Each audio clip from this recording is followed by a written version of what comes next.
सभी को जय माता दी और दीपावली की हार्दिक शुभकामनाएं। आज हम धनतेरस के दिन पर जो भी त्यौहार के रिचुअल्स हैं उसके बारे में बात करेंगे।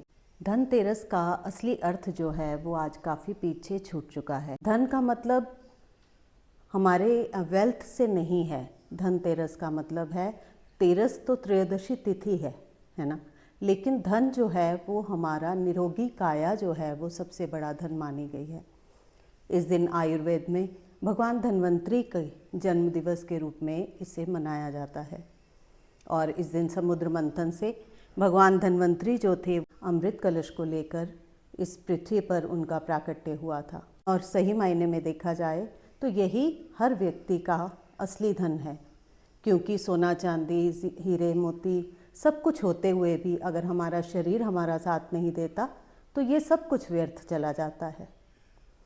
तो इस त्यौहार को मनाने के लिए हमें सबसे पहले भगवान धन्वंतरी जी का, अगर आप कोई स्वरूप लाना चाहते हैं, मतलब अपने घर पर उनका कोई स्वरूप स्थापित करना चाहते हैं तो वो आप ला सकते हैं। लेकिन अगर आप उनका स्वरूप भी ना लाकर एक सुपारी के ऊपर भी मौली बांधकर एक भाव से कि ये मैं भगवान धन्वंतरी जी को स्थापित कर रहा हूँ या रही हूँ, तो भगवान उससे भी प्रसन्न होते हैं, क्योंकि भगवान जो हैं वो भाव के ही भूखे हैं।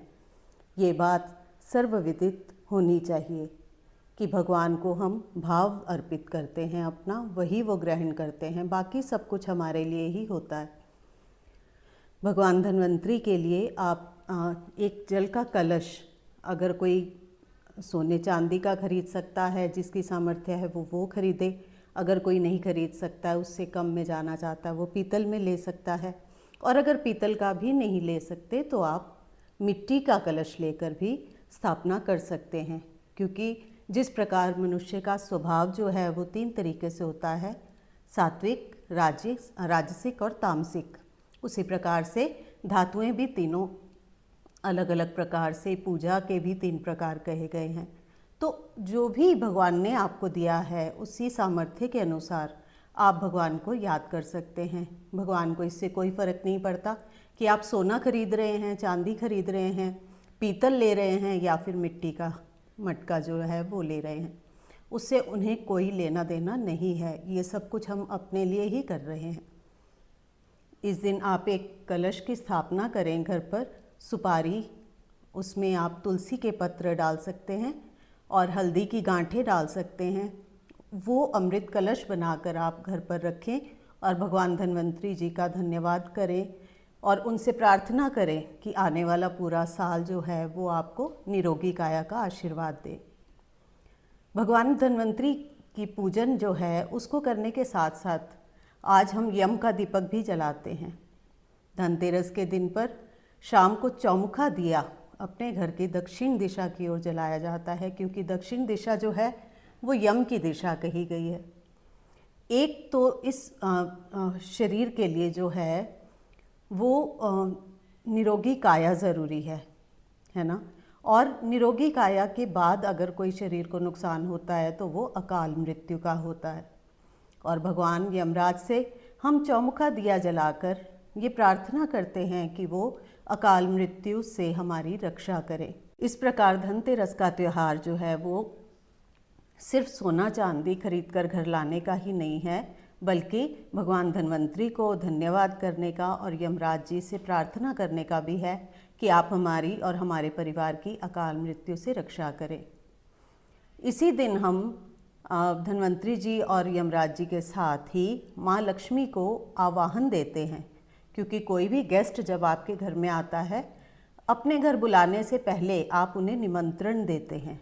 तो जो धनतेरस के दिन हम घर पर गणेश जी और माँ लक्ष्मी का स्वरूप जो है मिट्टी का कई लोग खरीदते हैं, कई सोने चांदी में खरीद के लाते हैं, वही बात कि अपने सामर्थ्य के अनुसार आप जिस प्रकार भी लाना चाहते हैं वो लेकर आएँ।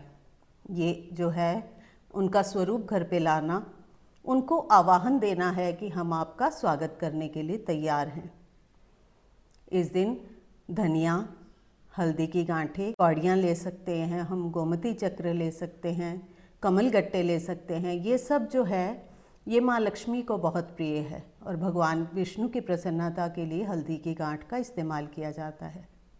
तो इस प्रकार से हम भगवान विष्णु और माँ लक्ष्मी को आमंत्रण देते हैं, परंतु आज के दिन जो है वो भगवान विष्णु के साथ माँ लक्ष्मी की पूजा ना होकर भगवान गणपति जी के साथ करने की प्रथा कही गई है। तो जो भगवान गणपति जी के साथ पूजा इस वजह से की जाती है क्योंकि आजकल भगवान विष्णु योग निद्रा में गए हुए हैं, तो उन्हें योग निद्रा से डिस्टर्ब ना किया जाए, इसी वजह से भगवान गणपति को उनके साथ स्थान दिया जाता है, क्योंकि भगवान गणपति जो हैं वो माँ लक्ष्मी के भी पुत्र माने जाते हैं।